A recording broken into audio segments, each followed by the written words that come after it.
राष्ट्रीय मतदाता दिवस। तो देखिए, जो राष्ट्रीय मतदाता दिवस है हमारा, राष्ट्रीय मतदाता दिवस, ये मनाते हैं हम 25 जनवरी को। अच्छा, 24 जनवरी को भी एक दिवस बताया था, उसे कहते हैं राष्ट्रीय बालिका दिवस। इसको पता क्या कहते हैं?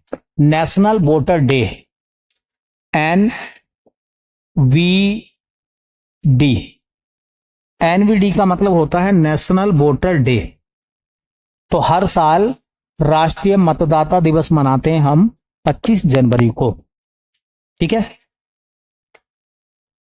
बताइए 2025 में मना लिया गया है क्योंकि 25 जनवरी बीत गई है। तो 2025 में इसकी थीम क्या है? 2025 में इसकी थीम क्या है? राष्ट्रीय मतदाता दिवस की 2025 की थीम क्या है? तो थीम है वोट जैसा कुछ नहीं, वोट जरूर डालेंगे हम। क्या थीम रखी गई है बेटा? वोट जैसा कुछ नहीं, वोट जैसा कुछ नहीं, वोट जरूर डालेंगे हम, वोट जरूर डालेंगे हम, ये थीम रखी गई है इसकी। अच्छा, कोई बताएगा कि राष्ट्रीय मतदाता दिवस शुरू कब हुआ था? ये प्रथम बार कब मनाया गया था? किसी को याद है?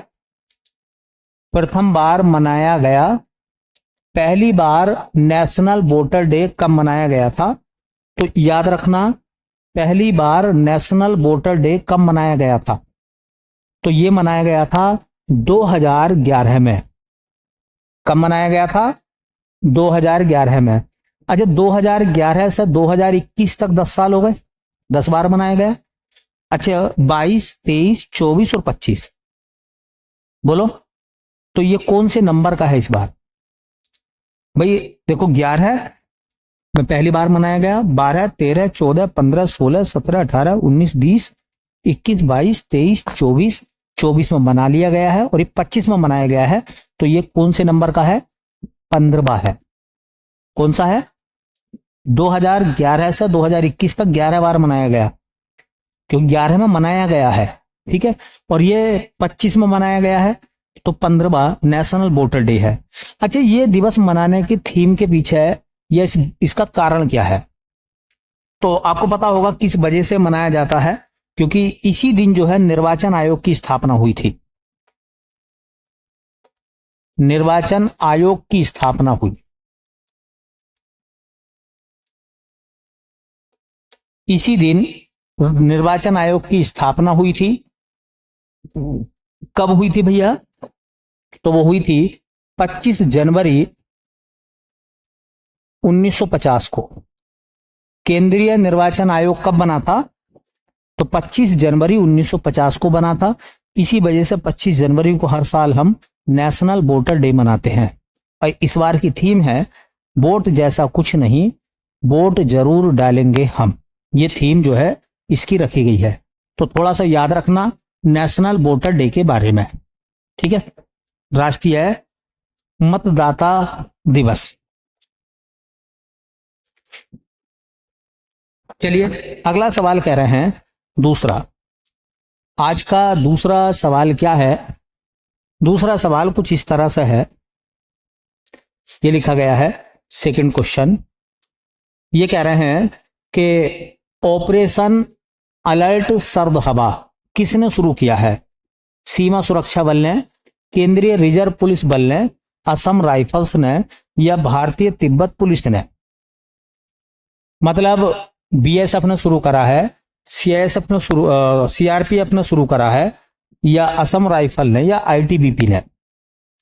ऑपरेशन अलर्ट सर्द हवा, ये ऑपरेशन चलाया गया है और याद रखना इसका नाम क्या है? ऑपरेशन अलर्ट सर्द हवा। ऑपरेशन अलर्ट सर्द हवा। यहां से एक सवाल बड़ा इंपॉर्टेंट बनेगा, बताऊंगा मैं क्या सवाल होगा। पहला सवाल तो यह है, इस ऑपरेशन को किसने शुरू करा है? तो इस ऑपरेशन को शुरू करा है बीएसएफ ने, राजस्थान सीमा पर। क्योंकि सर्दियों के समय में ठंड की वजह से घुसपैठ की संभावना बढ़ जाती है, इसलिए याद रखना इसे बीएसएफ ने शुरू करा है। कहां से? तो इसे बीएसएफ ने राजस्थान सीमा पर शुरू किया। बीएसएफ ने राजस्थान सीमा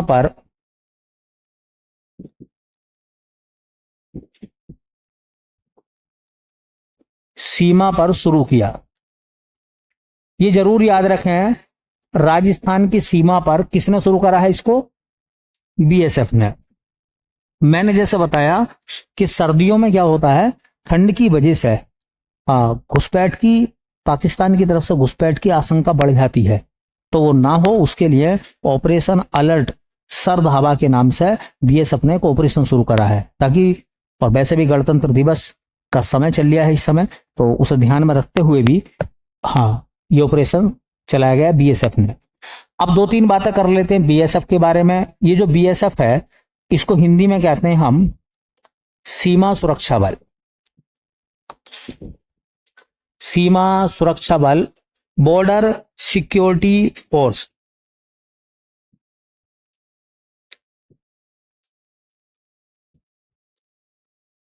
बॉर्डर सिक्योरिटी फोर्स, ठीक है।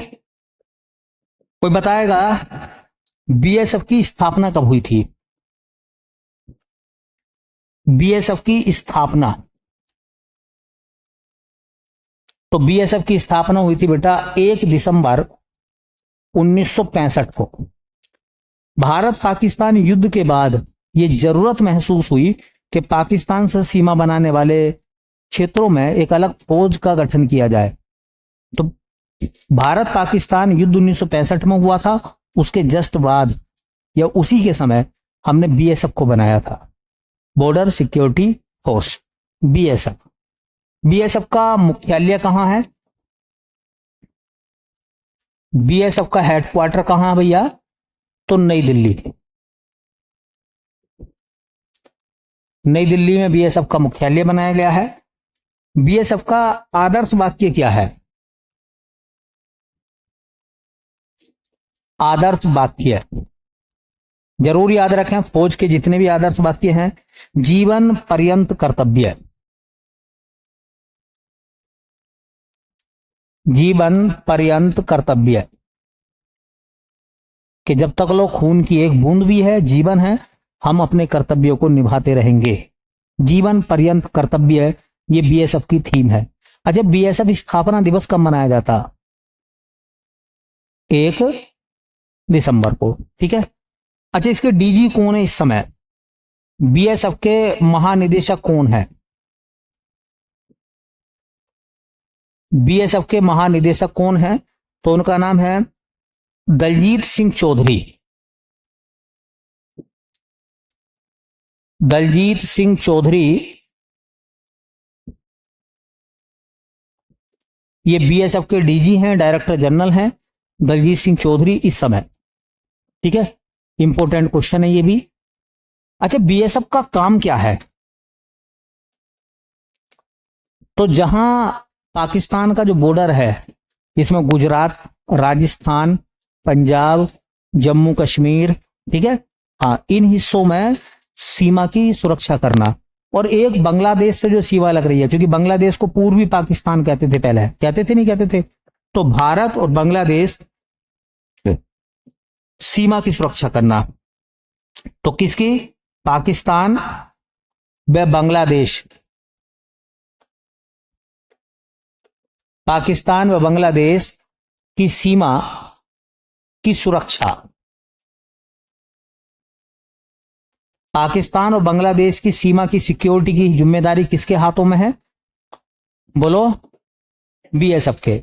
अच्छा देखो, जो इलाका है ये वाला म्यांमार के बॉर्डर पर, म्यांमार के बॉर्डर पर कौन सी सेना तैनात है? वो है असम राइफल्स। और जो चीन सीमा है वहां आईटीबीपी काम करती है। नेपाल और भूटान की सीमा पर एसएसबी काम करती है। नेपाल और भूटान की सीमा पर कौन सी सेना काम करती है? हमारी एसएसबी, सशस्त्र सीमा बल। और चीन सीमा पर आईटीबीपी, म्यांमार सीमा पर असम राइफल।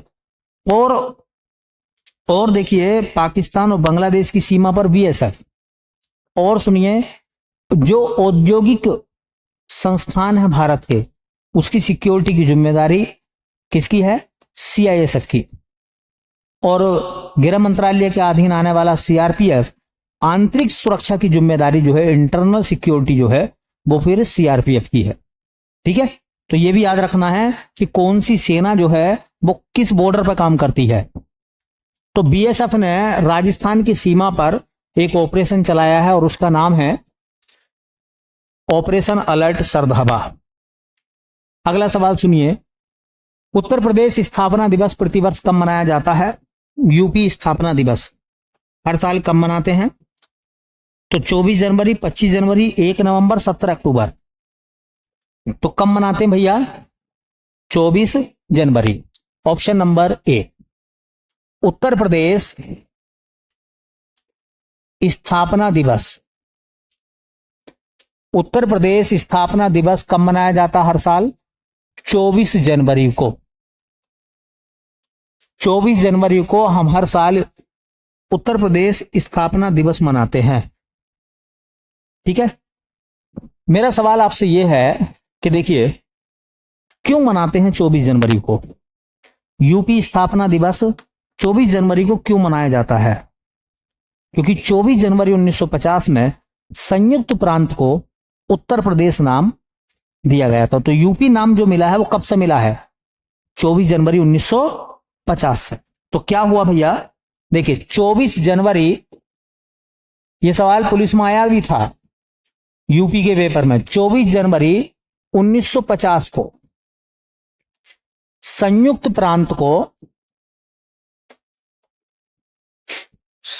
प्रांत को उत्तर प्रदेश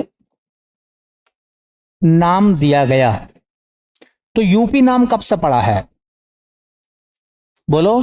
24 जनवरी 1900। अच्छा देखो, उत्तर प्रदेश को पहले क्या कहा जाता था? संयुक्त प्रांत। और उत्तर प्रदेश नाम कब से मिला? 24 जनवरी 1950 से। ये सवाल याद रखेंगे, ये यूपी में पूछे जाते हैं सवाल दोनों। ठीक है, यूपी को पहले क्या कहते थे? संयुक्त प्रांत। और संयुक्त प्रांत को उत्तर प्रदेश कब कहा गया? 24 जनवरी 1950 को। दूसरा सवाल ये निकलता है कि पहली बार कब मनाया गया? प्रथम बार उत्तर प्रदेश स्थापना दिवस मनाया गया कब? कब मनाया गया था पहली बार? तो मनाया गया था 2017 में। कब मनाया गया था? 2017 में। योगी सरकार ने शुरू करा था उत्तर प्रदेश स्थापना दिवस के रूप में। ठीक है, दो बातें याद रखें। चलिए आज का चौथा सवाल देखते हैं बेटा। महाकुंभ 2025 में, महाकुंभ 2025 में एक थाली एक थैला अभियान किसने शुरू किया? राष्ट्रीय स्वयंसेवक संघ, पर्यावरण मंत्रालय, उत्तर प्रदेश सरकार या विश्व बैंक? देखिए महाकुंभ 2025 में एक थाली एक थैला एक अभियान चलाया गया है। और वो किसके द्वारा चलाया गया है ये अभियान? एक थाली एक थैला अभियान।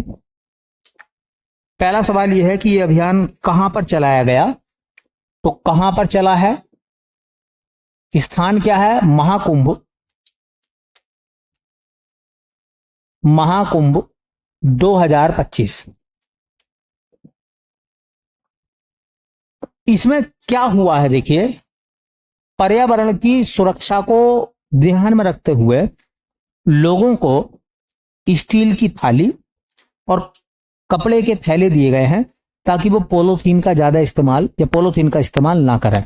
ठीक है, तो इसमें प्लास्टिक के उपयोग को रोकने के लिए इसमें प्लास्टिक के उपयोग को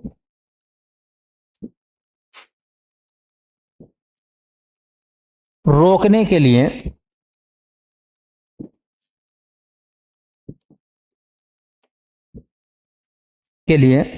कपड़े का थैला,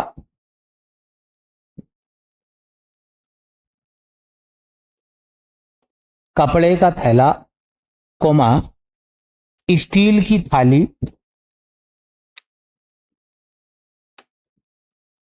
व गिलास दिए गए। अब सवाल यह आता है ये दिए किसने, तो इसको किसने शुरू करा बेटा, तो इसको शुरू करा है राष्ट्रीय स्वयंसेवक संघ आरएसएस ने। तो इसको किसने शुरू करा है, किस संस्था ने शुरू करा है, ये किस संस्था के द्वारा शुरू हुआ है, तो राष्ट्रीय स्वयंसेवक संघ, राष्ट्रीय स्वयंसेवक संघ, और इसी को बोलते हैं आरएसएस। आरएसएस कहते नहीं कहते, आर से राष्ट्रीय, एस से स्वयंसेवक और एस से संघ, आरएसएस इसी को कहते हैं। अब सवाल यह आता है क्या किसी को पता है कि आरएसएस की स्थापना कब हुई थी। आरएसएस आजादी से पहले बना था 1925 में, आरएसएस बना था।